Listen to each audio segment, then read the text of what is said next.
Well, greetings all. My name is Jason Smith, and I currently serve as the Worshipful Master of the Oklahoma Lodge of Research. The Lodge of Research was chartered in 1967 to promote, encourage, preserve, and foster research and study for the purpose of spreading Masonic light and knowledge. As we endeavor to press on in the pursuit of spreading Masonic light and knowledge in the age of COVID-19, I would like to thank you for joining us today for the next installment in our virtual education series. I especially want to thank our guest speaker, Worshipful Brother Daniel Hanttula, who currently serves as the Oklahoma Lodge of Research as Junior Warden.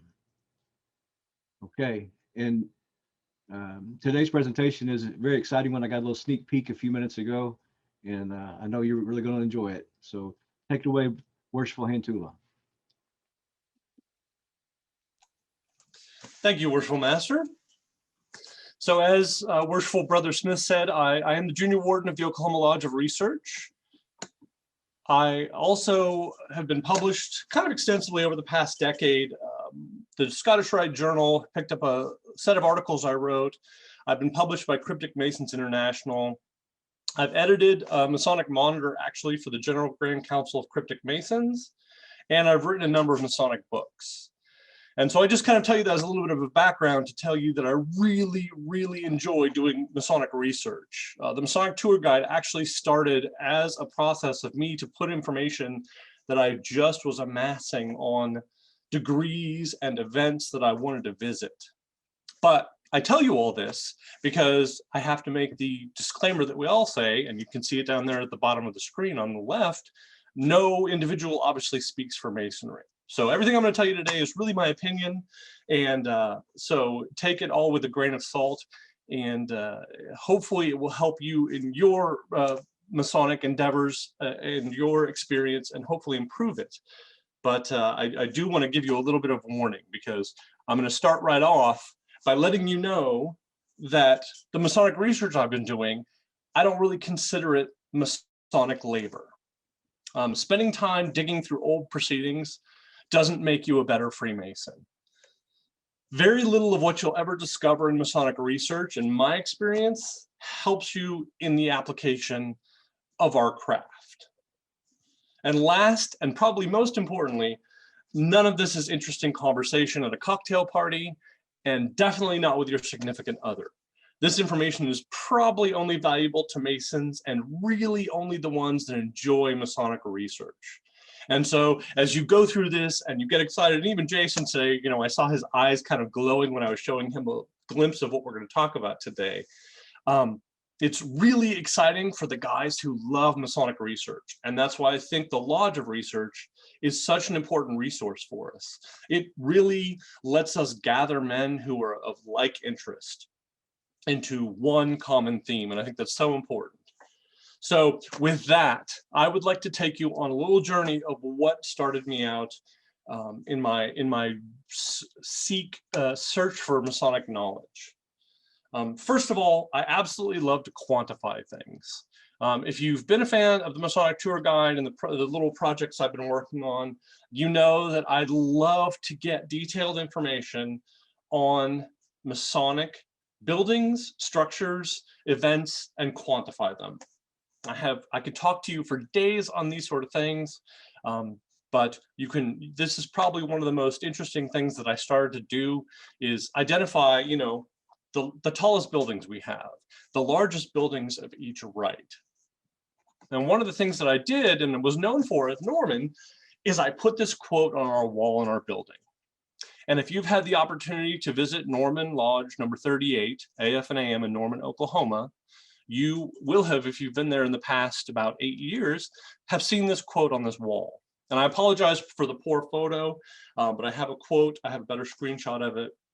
But it says, "What is thought to be the most unique Masonic event that ever happened in Oklahoma, and perhaps in this country, took place in Norman, Oklahoma, Wednesday, September 22nd. And he's referring to 1915, the year prior to his proceedings. Now that's a pretty bold quote. That's a pretty bold statement to make. And you know, I feel like that deserved to be on our wall. But most people who read it, right, like all things in Masonry, we're meant to ask more questions. We're meant to say, what was this? What happened? Tell me more. And so if you look in the proceedings of 1916 for the Grand Lodge AF and AM of the state of Oklahoma, you will find that on that date, a set of past Grand Masters conferred the third degree, the Master Mason degree, on the son of past Grand Master W.L. Eagleton of Norman. All the offices were filled by past Grand Masters, including the current sitting Grand Master. So it was a huge event. And so I put that quote on the wall, and you can actually see, I took this picture this week. This is our sign-in log that we have at Norman Lodge from that date. There were 63 Masons in attendance. Only 17 appear to be from other lodges. As you can see from the picture I took, not everyone filled in their home lodge, the assumption being that it's probably Norman, or they're probably just referring to the lodge that's right above their signature if it's blank. But that's outstanding. That's an amazing event. So that's one of the first things I did at Norman to really kind of show my love or declare my love for Masonic research and history. And I'll talk to you at the end of the presentation about how you can do things like this. It was actually amazingly simple what I did, and I'll talk to you at the end of the presentation on more about that and how you perform this research yourself for your lodge. But now I want to talk to you about 3 mysteries that I've uncovered in Masonry. And for those of you that are Oklahoma Masons and you know the Guthrie Scottish Rite, every man knows this statue in our building. Most men have taken a picture in front of it, with it, or of it.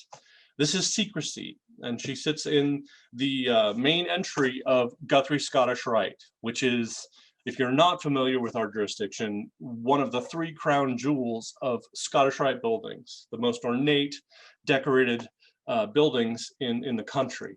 So it's extremely, I mean, you can literally spend a week in there just exploring all of the items and collectibles and beautiful furnishings that we have. But I was focusing actually on something entirely different. I was looking for the creator of a stained glass window, which we have in one of our Blue Lodge rooms in that building. But by accident, I found this handwritten letter, and it's dated February 19th, 1953. And that little area that I have highlighted in red there is the quote that's on the left. And it says, "For the information of all at the temple, the other 4 statues, the statue of Secrecy, and the 2 tablets have been made by John Spring." And I contacted the Grand Lodge of New York, where John Spring was a Mason, and they actually have an article from 1955 in Empire State Mason magazine talking all about John Spring and his foundry, where he has been doing sculpting. And interestingly enough, those of you that know a little bit about me know that I love the Boy Scouts of America. He was also very, very involved in a troop in Queens with 67 young scouts. I have posted this article on my Dropbox, and I'll send you all a link in chat at the end of the presentation to get this article. You can read it yourself. You can copy it to your own hard drive. I'm very thankful to the Chancellor Robert R. Livingston Masonic Library in New York City for providing this information. It was fascinating and such a wonderful way to learn more about the man who created the Statue of Secrecy in our Scottish Rite Library. Now, the second mystery is something that I absolutely love. I found an entry in the diary of President Ford that says he received the degrees of Freemasonry on January 11th, 1977.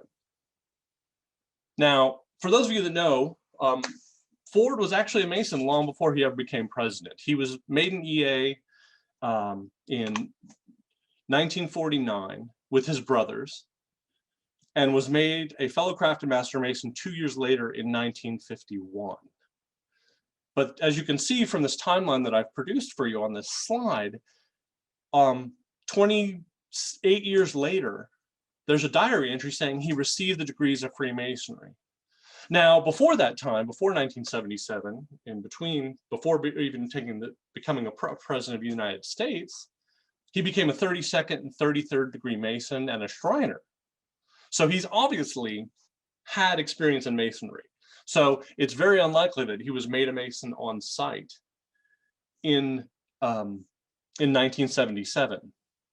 So what I did was I took a look at the details of who was on the guest list of this, and the details that are written in this note say he received the degrees of Freemasonry from members of the Grand Chapter of Royal Archmasons and the Grand Council of Royal and Select Masters.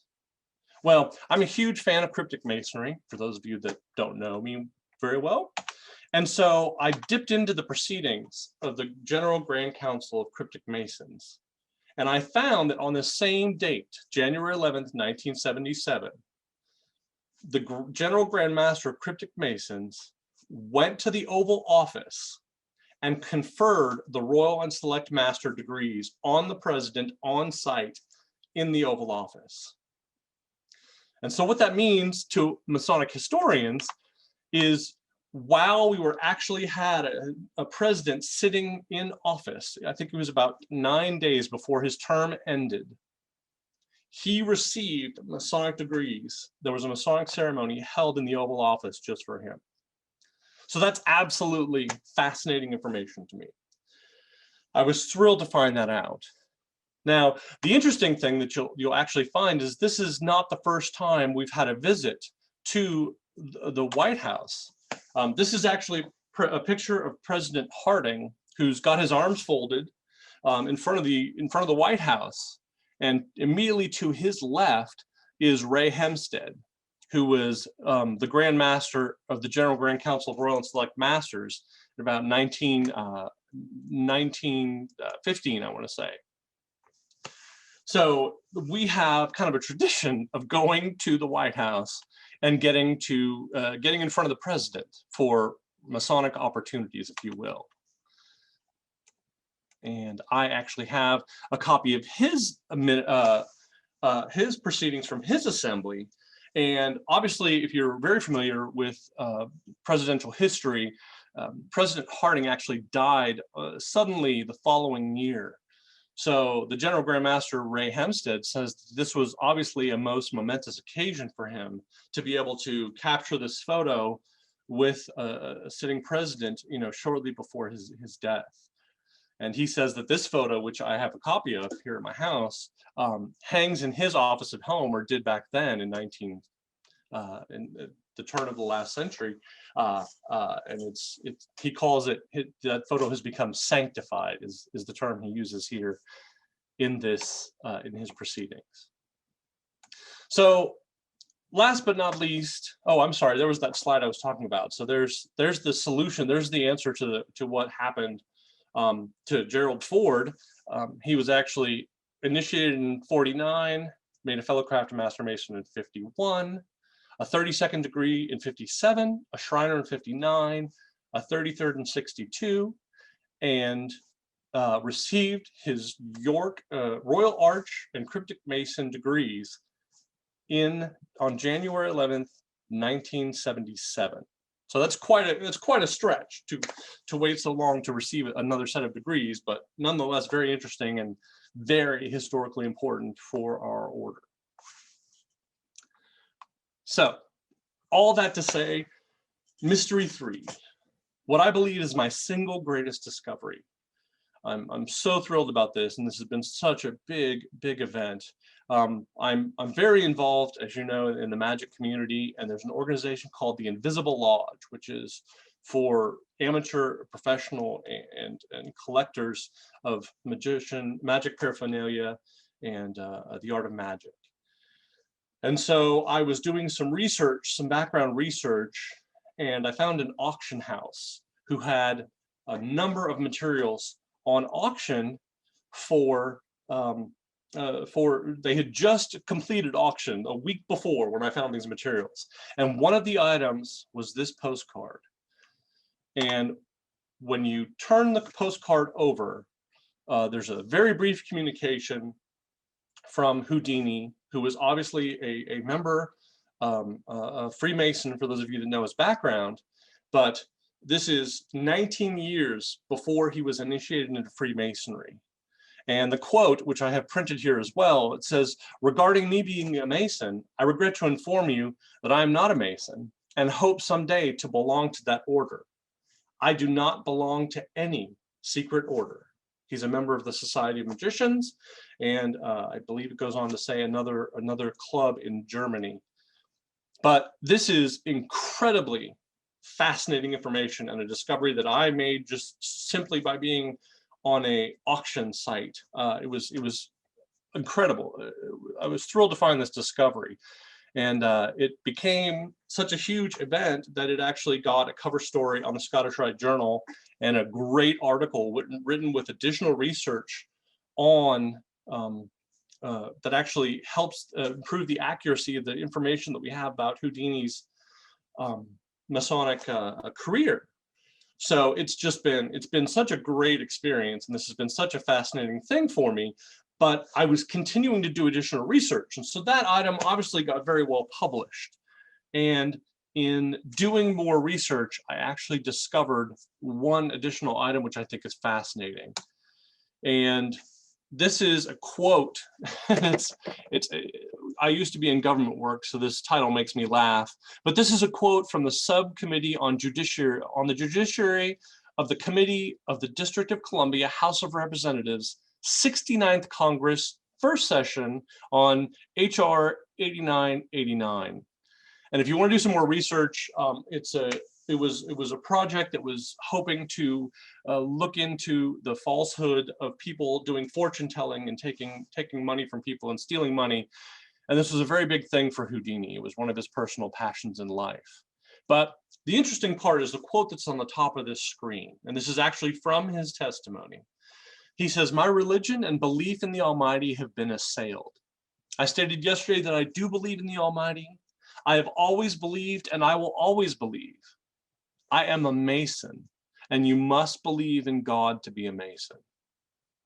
Now, I don't know how many of you have ever had to testify. More importantly, I mean, this is obviously, he is a very, very public figure. And there is, a great amount of, he really did a great job of showmanship in this particular section of this subcommittee hearing. But the whole point of it is he is basically planting his flag and saying, look, I use Masonry as my proof of my belief in the Almighty. And so that's an amazing thing. And what is fascinating now is when you take this and put this on a timeline, like I've been doing for some of our other events today, you can see the 1904 postcard was 19 years before he petitioned Masonry, which is in and of itself absolutely amazing. He joined in 23. He joined the Shrine in the Scottish Rite in 1924.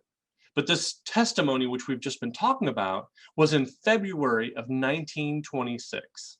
And his death, which obviously most of you know, we say they're under mysterious circumstances, but he basically he died as a result of an internal injury, was on October 31st of that same year, on Halloween. And so these are what I believe the very first words and final recorded words of Houdini talking about Freemasonry during his lifetime. And so I just think that is an amazing discovery, and I'm so thrilled to have been able to discover the postcard, but also put these two events together, which up till now I think are somewhat undisclosed. No one else has kind of put these two together in that manner. And so I found that absolutely fascinating about one of the people who I think is one of my biggest heroes in Masonry. So that's my third mystery discovery. And I told you at the beginning of this that really doing Masonic research is a little un-Masonic. And I say that jokingly, right? It's not actually un-Masonic work, and there is value to it. But I really think it's important for the men who love to do Masonic research to undertake this task, because a lot of this research is going away, it's disappearing. And I talk about Norman Lodge, in our original building that was in 1906, was built here in the city. We have no idea what the inside of that building looks like. We have literally men who are in their 80s and 90s that tell us stories about it, but we have no photos. I have an aerial photo from one of the city's historians of the external shot of the building, and several other, photos taken by men, but nothing of the inside. So how do you do your own unmasonic research if you want to take on something that you're passionate about? Well, that quote that I found about Norman Lodge was actually in the George Washington Memorial Archives. And for those of you that don't know, the Masonic Charity of Oklahoma has done an amazing, given us an amazing gift for Masonic researchers. They have put all of our proceedings from the entire history of our state online in digital format. They're basically in PDFs and they're searchable, which is of amazing value. So I've included the link there to the George Washington Digital Archives. But if you go there and if you type in your lodge name, all I did was I typed in Norman Lodge and I read every single entry for Norman Lodge in all the archives since, since we've become a jurisdiction. And then obviously scour your lodge minute books. You saw that I had a shot there of our guest log, our sign-in log. I've also found amazing insight into the plans for Norman when they moved buildings just by reading our minute books. Go to your county's historical society. I literally thumbed through the set of photos for Cleveland County, and I found countless pictures of Masons that were unnamed. I have no idea who they were, unlabeled, and they're in our Cleveland County Historical Society in a shoebox, just sitting there, waiting for someone to digitize them and use them and find out more information. Visit with your city's historian. That's where I found the aerial photo of our building, and that was invaluable research. I also learned some interesting facts of where we have been meeting at times when we didn't have a building or needed to move to a different location. That was fascinating information. And then do what I did with Houdini. Explore the backgrounds of your own Masonic heroes. I really got lucky finding that postcard, but the more time you spend, if they're still living, write them a letter. We tell Eagle Scouts, when you earn your Eagle Scout Award, write a letter to your heroes that you're earning your Eagle Scout Award and invite them to the ceremony. Well, there's no reason that us as adults shouldn't do the same thing. And then finally, contact the record keepers. And I love to say this, I say this lovingly as a man who has started receiving invitations to join AARP. Talk to your Masonic geezers. Talk to the old guys that have been around. They know stuff that, they're dying to tell you their history, and they know things that literally are on the brink of being lost for all time for us. It's so important that we do that. Collect that information, record it, even use your phone and take a video of them. That information could be valuable, invaluable for the lodge over the term of its history. And walk into your city's newspaper.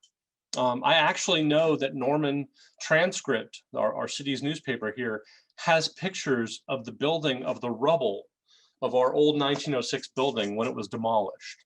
And I just think that would be so Masonic to have a couple of pictures of the rubble of our temple. But write your own lodge history, because no one else will, guys. There's a handful of us out there that really love this stuff enough to do it justice. And you don't have to be a great author. You don't have to be a great researcher. The tools are all here and exist. And some of these people will help you. I had people, offer to give me tons of information as a result of all this. Some of this stuff just put itself together just because of the goodwill of the people who love Masonic research or research in general. So with that, I thank you for your attention, and I will be happy to take any questions. Worshipful Master. Okay, thanks again, Worshipful Hanttula. If you have a question for Worshipful Hanttula, you can ask it in the Q&A or raise your hand if you want to ask it on the microphone, and I'll give you a chance to talk.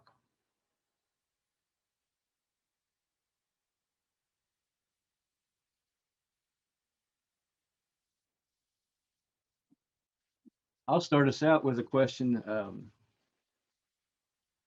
I knew that you've got what three volumes of your Masonic tour guide published, and not necessarily related to your presentation this morning, but I'm curious as to what a couple of those that stand out in your mind. You know, I'm obsessed with, and it's because of cryptic masonry. I really blame cryptic masonry for this, but I'm obsessed with time capsules. And one of my favorites is if you go to Denver International Airport, and for those of you that follow, you know, all the tinfoil hat wearing people, Denver International Airport is I don't know what you'd call it, a magnet for freaks. There's a lot of weird stories about it. They believe that, you know, the Illuminati helped build it. But the greatest thing is when you go into the lobby of Denver International Airport, the Masons have a beautiful time capsule sitting on the first floor. And it's actually a joint time capsule with the Grand Lodge of Colorado and the Prince Hall Grand Lodge of Colorado. And so it's absolutely amazing. And it's just such a wonderful example of what our craft can do. There's some great things in it. I know they have a baseball from the Colorado Rockies. I think it's signed by members of the team. They have some great things in it, but there's a whole section on time capsules that I'm absolutely obsessed with. And I could literally just keep writing about that. But another one I really wanted to do, I was considering a volume on lost treasures, on things that we don't have anymore in Masonry that are gone.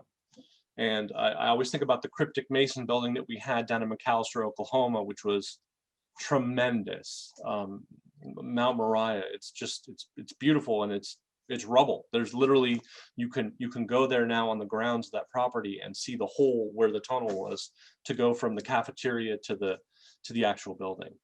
So the thing I wish I did was write a volume on lost treasures, but I am absolutely obsessed with Masonic time capsules.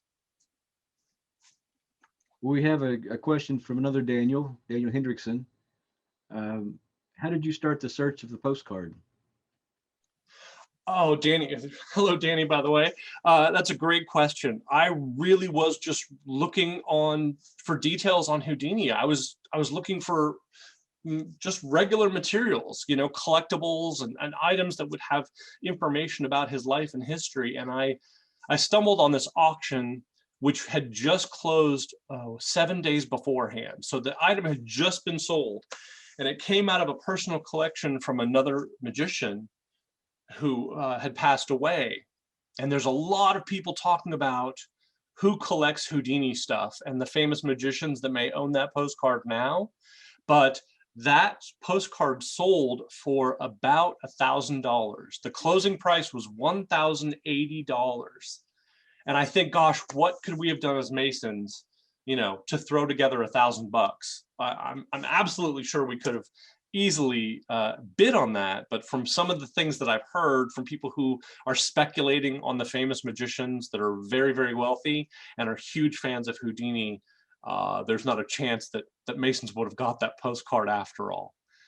So who knows where it ended up. Obviously, auctions don't disclose the winning bidders. And so the information that we have on that is probably the last time we may see it until the next time it goes up for auction.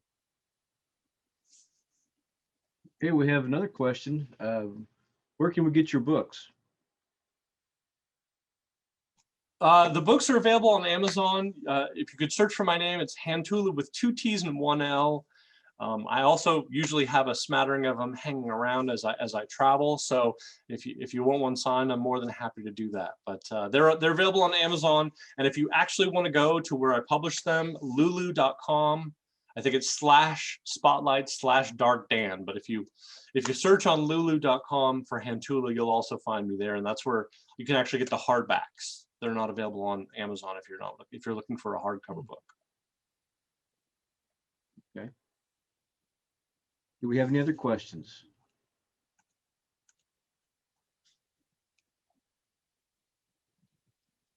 Here's another question from Danny. Do you find any pushback when contacting other lodges for information? No, Danny, actually, some of the greatest things, at the end of the conversation, I said, talk to the Masonic geezers. I have talked to some of these guys, and they literally will tell me so many stories that I have a hard time deciding which ones I want to cover or talk about. I have a whole section of one of my books called Masonic record-breaking events. For example, Oklahoma City Lodge 36 has had the longest standing Masonic communication, where they conferred the Master Mason degree over and over and over again, consistently for a week. In Kansas City, Missouri, they conferred the most degrees in 1 year. And it was a ridiculous amount of work. I don't have the number here because I don't have my book in front of me, but it was amazing how many degrees they conferred in 1 year. It was thousands, and very, very little of it was courtesy work. And this guy just kept sending me articles and pictures and stories, and he was talking for, days. It was almost a world record in and of itself of how long he talked about it. But it's guys love to talk about this stuff, and these are their memories of things that were important to them. So I haven't gotten a whole lot of people that were resistant, because we're basically all in this together, right? We're all doing this because we love it and we believe in what we do. Well, we can certainly see your passion for it. It's something that only another history nerd, I think, can pick up on, but certainly appreciate your talk this morning. I would like to let everybody know about our next virtual meeting will be on August 10th, and will be a presentation by Brother Robert William Marshall from Waco, Texas. And his presentation will be on ancient Egypt and modern Masonry. And again, we thank you, Worshipful Brother Hanttula, for your presentation today. Very enlightening, and sparked some interest in me on a couple of things that I want to go research now. Wonderful. Well, thank you, Worshipful Master. I appreciate the invitation. Okay. I think that will be the end of our meeting today. And thank you all for coming. And be sure and tell your friends. We'll have this on YouTube soon, and on Facebook, so that if you want to share it with some others that may be interested, please do so. And with that, we'll close it out.